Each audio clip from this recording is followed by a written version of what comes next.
요한복음서 1장 10절에서 12절 말씀을 제가 봉독하겠습니다.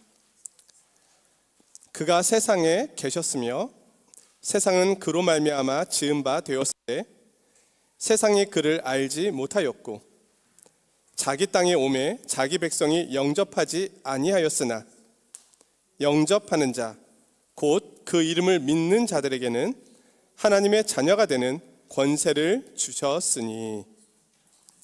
아멘.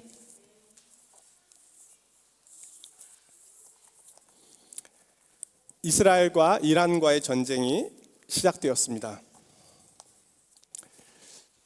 인류의 역사는 전쟁의 역사입니다. 인류의 역사를 3,500년이라고 본다면 전쟁이 없던 때는 270년 뿐이라는 보고서가 있습니다. 우리는 왜 이렇게 엄청난 싸움을 하고 있을까요? 성경은 전쟁의 출발은 마음의 욕심 때문이라고 합니다. 야고보서 4장 1절입니다. 너희 중에 싸움이 어디로부터, 다툼이 어디로부터 나느냐? 너희 지체 중에서 싸우는 정욕으로부터 나는 것이 아니냐? 인류의 문제는 과학과 기술, 지식의 발전의 문제가 아닙니다. 성경은 우리의 마음이 하나님께 복종해야 함을 말합니다. 하나님 안에서 만족함을 누리기 전까지는 평화를 이루는 것은 불가능합니다. 예수 그리스도께서는 평화의 왕으로 오셨습니다. 예수님의 말씀에 복종할 때 우리의 마음의 전쟁이 그칩니다. 우리 주변의 전쟁이 그칩니다. 그럼 우리가 어떻게 평화의 왕이신 예수님과 관계를 맺을 수 있을까요? 기독교는 무엇을 전하고 무엇을 믿는 것입니까? 라고 묻는다면 우리는 이렇게 말할 수 있습니다. 예수님이 하나님의 아들이시요 그리스도이심을 전합니다. 이 사실이 중요한 이유는 이것이 하나님과 관계를 맺는 출발점이기 때문입니다. 예수님을 보내신 분이 하나님이십니다. 예수님께서는 하나님을 증거하기 위하여 이 세상에 오셨습니다. 예수님께서는 자신을 본 자는 아버지를 본 것과 같다고 말씀하셨습니다. 어느 날 빌립이 예수님께 와서 물었습니다. 주님, 아버지를 우리에게 보여주십시오. 그러면 더 이상 바랄 것이 없겠습니다. 예수님께서 말씀하십니다. 빌립아, 내가 이렇게 오래 너희와 함께 있으되 내가 나를 알지 못하느냐? 나를 본 자는 아버지를 보았거늘 어찌하여 아버지를 보이라 하느냐? 내가 아버지 안에 거하고 아버지는 내 안에 계신 것을 내가 믿지 아니하느냐? 내가 너희에게 이르는 말은 스스로 하는 것이 아니라 아버지께서 내 안에 계셔서 그의 일을 하시는 것이라. 내가 아버지 안에 거하고 아버지께서 내 안에 계심을 믿으라. 그렇지 못하겠거든 행하는 그 일로 말미암아 나를 믿으라. 우리는 예수님을 통해서 하나님 아버지를 알게 됩니다. 예수님께서는 아버지 하나님을 밝히 알려주시기 위하여 이 세상에 오셨습니다. 그러기에 예수님에 대한 나의 태도가 하나님에 대한 나의 태도가 됩니다. 예수님과 바른 관계를 갖는 것이 중요한 이유입니다. 오늘 본문은 예수님과 관계를 맺기 위하여 크게 세 가지가 필요함을 말씀하고 있습니다. 이 세 가지는 반드시 충족되어야만 합니다. 우리가 어떻게 하나님과 예수 그리스도와 관계를 맺을 수 있는지 오늘 말씀에 귀를 기울여 보겠습니다. 먼저는 예수님과 관계를 맺으려면 예수님에 대해서 바르게 알아야 합니다. 10절 말씀인데요. 그가 세상에 계셨으며 세상은 그로 말미암아 지은 바 되었으되 세상이 그를 알지 못하였고. 사람들이 예수님께 더 가까이 나오지 않은 이유는 그가 누구이신지 알지 못하였기 때문입니다. 알다라는 이 말의 첫 번째 의미는 글자 그대로 누구인지 알아보는 것입니다. 이것은 관계를 맺음에 있어서 출발 지점입니다. 예수님은 이 세상을 지으신 분으로 소개됩니다. 하나님께서는 말씀으로 온 우주와 세상을 창조하실 때 예수님은 말씀으로 하나님과 함께 하셨고, 그리고 그 말씀으로 세상은 창조되었습니다. 그 말씀이신 예수님이 자신이 만든 세상에 오셔서 자기 백성들 가운데 사셨습니다. 그러나 세상은 그를 알아보지 못했습니다. 당시 종교 지도자들을 포함하여 많은 사람들이 예수님이 누구이신지 알지 못했습니다. 그들에게는 구약 성경이 있었고요, 율법과 성전과 약속이 있었지만 그 성취로 오신 예수님은 알아보지 못하였습니다. 그들은 예수님을 한 인간, 한 남자로만 보았습니다. 이 사람이 요셉의 아들이 아니냐?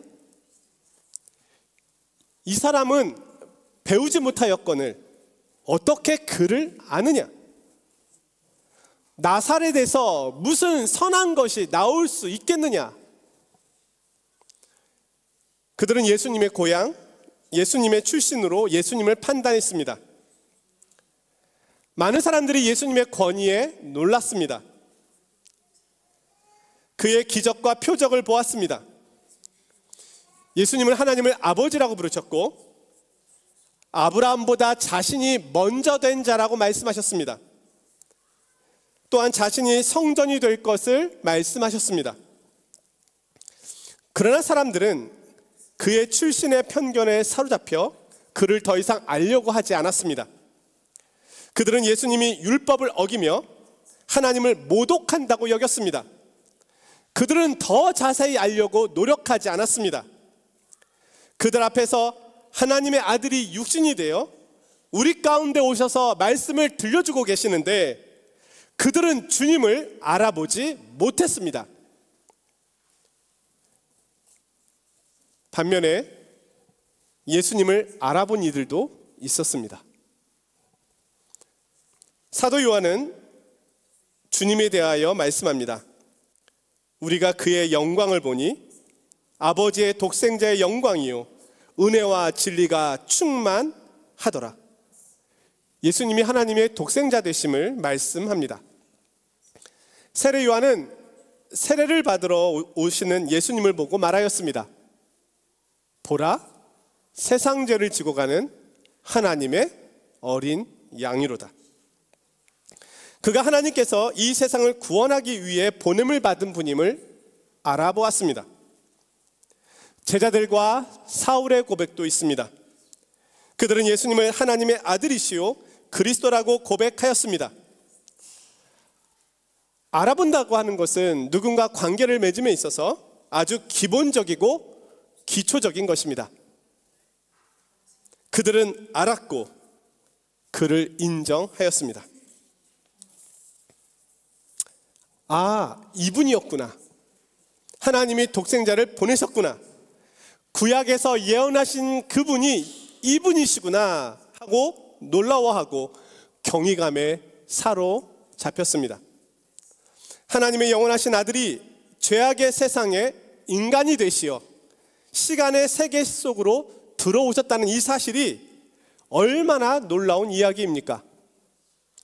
그것이 사실이라면 그분이 왜 오셨는지, 무슨 말씀을 하셨는지 귀를 기울이게 되지 않겠습니까?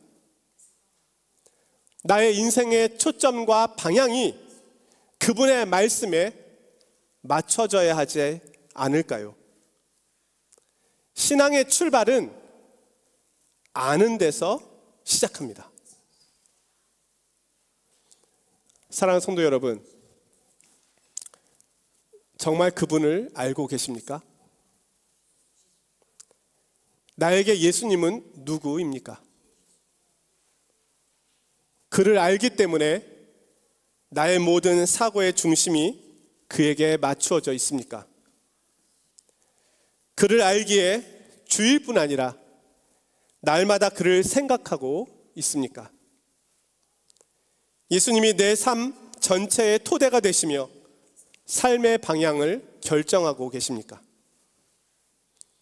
하나님의 아들이 오셔서 우리 가운데 거하셨다는 이 사실이 나에게 아무런 영향도 끼치지 않는다면 그것은 그분을 알고 있는 것이 아닙니다. 두 번째로 예수님과 관계를 맺는 방법은 영접입니다. 우리가 예수님이 누구이신지를 알게 되었다면 이제 그분을 영접하게 됩니다. 11절입니다. 자기 땅에 오매 자기 백성이 영접하지 아니하였으나. 영접하다라고 하는 이 말은 알다라고 하는 이 말보다 조금 더 경험적인 단어입니다. 알다라는 말에도 경험적인 요소가 있지만 영접하다라고 하는 말은 그것보다 한 단계 더 나아갑니다. 본문에서 영접한다라는 이 말은 환영한다는 의미입니다. 반가운 마음을 표현한다는 뜻입니다. 제가 흥미로운 이야기를 하나 들었는데요. 현대인들은 개를 반려동물로 많이 키웁니다. 저도 개를 좋아합니다. 근데 이 개가 주인을 단지 주인, 왕이 아니라 신으로 생각한다는 겁니다. 신을 위해서라면 모든 것을 다 한다는 겁니다. 주인이 노숙자이든 직장인이든 남자든 여자든 가난하든 부유하든 개에게는 자신의 주인이 신인 겁니다. 그래서 멀리서 주인의 발자국 소리만 들려도 이미 개는 문 앞에 와 있습니다. 주인이 문을 열고 들어오면 최고의 세레모니를 보여줍니다. 달려들고 핥고 꼬리를 흔들고 뱅글뱅글 돌고 난리를 칩니다. 어느 가족도 문 앞에 나와서 엉덩이를 흔들거나 핥아주는 가족은 없습니다. 침대에 누워서 왔어? 이 정도만도 고마운 것이죠. 그런데 개는 졸다가도 주인이 오는 소리만 들리면 벌떡 일어나 최선을 다해서 피곤한 중에도 세레모니를 보여줍니다. 개는 주인을 환영합니다. 이것이 영접의 의미입니다. 예수님께서 이 땅에 계실 때 사람들은 예수님을 의심하고 영접하지 않았습니다. 그런 가운데서도 예수님이 누구인지 아는 존재가 있었습니다. 바로 귀신들이었습니다. 그들은 영적 존재이기 때문에 귀신같이 예수님을 알았고 예수님을 향하여 말했습니다. 하나님의 아들이여, 당신이 나와 무슨 상관이 있나이까? 우리를 괴롭게 하려고 여기 오셨나이까? 귀신들은 예수님이 하나님의 아들인 줄 알고 있었습니다. 그런데 그들이 예수님이 누구신지 알았지만 예수님을 영접하지는 않았습니다. 환영하지 않았습니다. 도리어 그들은 자신들을 예수님이 괴롭게 한다고 여겨 밀쳐내고 있었습니다. 귀신들은 예수님과 아무런 관계가 없었습니다. 그분이 누구이신지 안다면 영접해야 합니다. 예수님은 교육받은 바리새인이 아니셨고 소속된 학파도 없었습니다. 바리새인들은 예수님의 가르침에 놀라면서도 예수님을 배척하였습니다. 심지어 그의 가르침을 못마땅해 하였고 분노하기까지 했습니다. 예수님께서 자신들을 죄인 취급하는 것에 그들은 심히 분개했습니다. 예수님을 영접한다고 하는 것은 그분이 누구이신지 알고 기쁨으로 그를 맞이하는 것입니다. 예수님의 말씀과 가르침에 기뻐하는 겁니다. 그가 행하신 일을 즐거워하는 겁니다. 간혹 사람들 중에는 예수님을 세계 3대 성인 중에 한 사람, 선생으로 존경하는 사람들이 있습니다. 하지만 사람들은 예수님을 영접하지는 않습니다. 그리스도를 영접한다고 하는 것은 그와 관련된 모든 것을 받아들인다는 것을 의미합니다. 그분의 십자가의 고난과 죽으심과 부활과 승천을 비롯하여 그가 하신 모든 일과 그 일의 모든 의미들을 받아들인다는 뜻입니다. 하나님의 아들이 오셔서 그 모든 일을 행하셨다고 하는 그 사실을 기뻐하고 즐거워하는 것을 말합니다. 놀랍고 감사한 것은 주님께서도 우리를 영접하신다는 겁니다. 요한복음 14장에서 예수님께서는 자신이 아버지께로 돌아가신 후에 처소를 예비하고 나서 다시 오셔서 우리를 영접하시겠다고 말씀하십니다. 가서 너희를 위하여 거처를 예비하면 내가 다시 와서 너희를 내게로 영접하여 나 있는 곳에 너희도 있게 하리라. 이때 영접은 신랑이 신부를 데리고 갈 때의 표현입니다. 환영하고 기뻐함으로 우리를 영접하시겠다는 뜻입니다.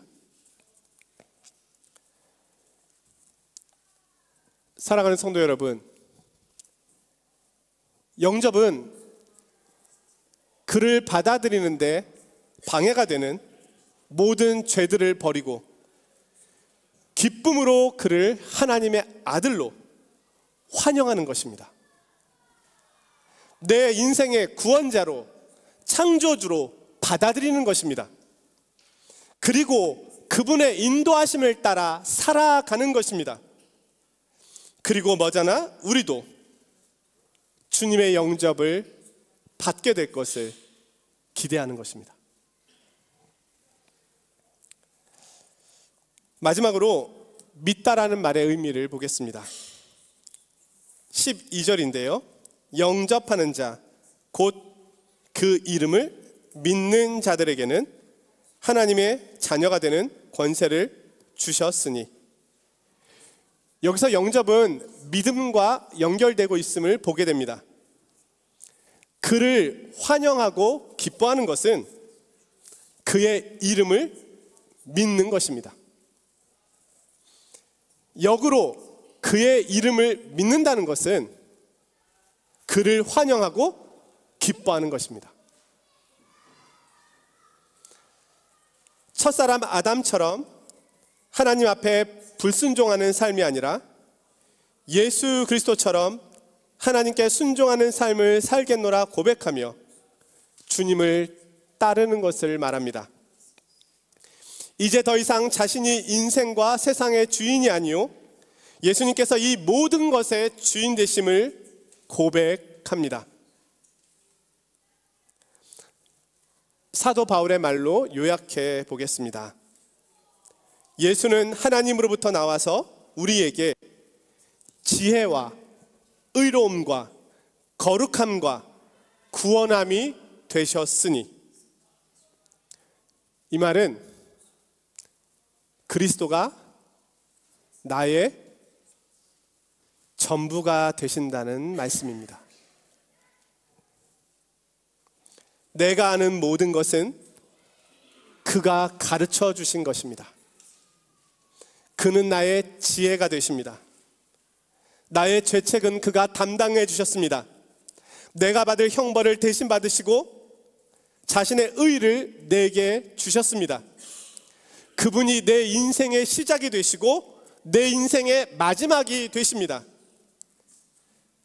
나의 인생에 지나온 과거의 아픔과 상처도 주님께서 담당하셨습니다. 오늘 살아갈 때 나의 의지할 분도 오직 그리스도 예수뿐입니다. 오지 않은 미래에 대하여 의지할 분도 오직 그리스도뿐입니다. 그리스도만이 나의 전부가 되십니다. 나는 그리스도 안에서 살고 그리스도는 내 안에서 사십니다. 이것이 그분의 이름을 믿는다는 말의 의미입니다.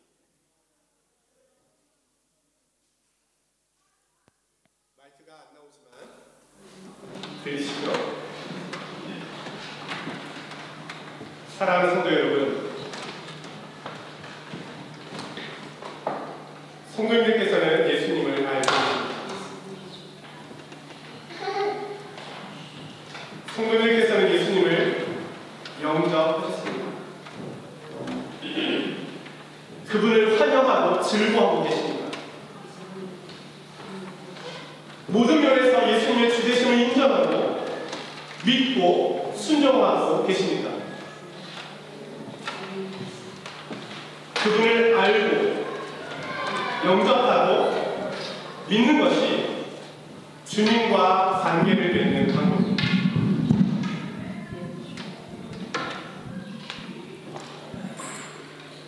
반려견에 대해서 수의사가 들려준 말이 귀에 선명하게 남아있습니다. 개는 주인만 있으면 지옥 끝 어디를 가도 불안해하지 않아요. 우리는 주님만으로 충분합니다. 예수님을 영접하는 자, 그는 하나님의 자녀가 되는 권세가 있습니다. 우리가 살려 지옥과 같은 곳 어디에 있다 하더라도 하나님께서 붙드시고 보호해 주실 것입니다.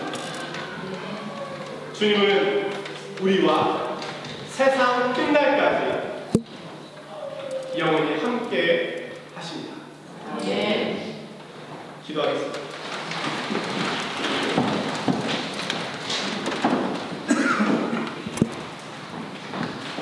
거룩하신 하나님 아버지,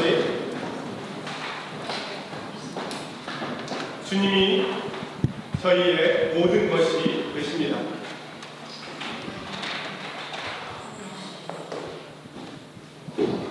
주님이 없으면 아무것도 아니지만 주님이 계시면 저희는 모든 것이 됩니다. 제 인생의 시작도 인생의 마지막도 주님의 것입니다. 제 생명의 호흡도 주님의 것입니다. 주님, 마음과 주님을 기뻐하고 환영하며 살아가게 하옵소서. 주님과 동행하는 기쁨이 이 세상의 어떠한 삶의 무게보다, 죄의 무게보다 더 큼을 날마다 경험하게 하옵소서. 저들에게 믿음을 더하셔서 확실히 알고, 확실히 영접하고, 확실히 믿는 저희들이 되게 하옵소서. 예수 그리스도의 이름으로 기도드리옵나이다.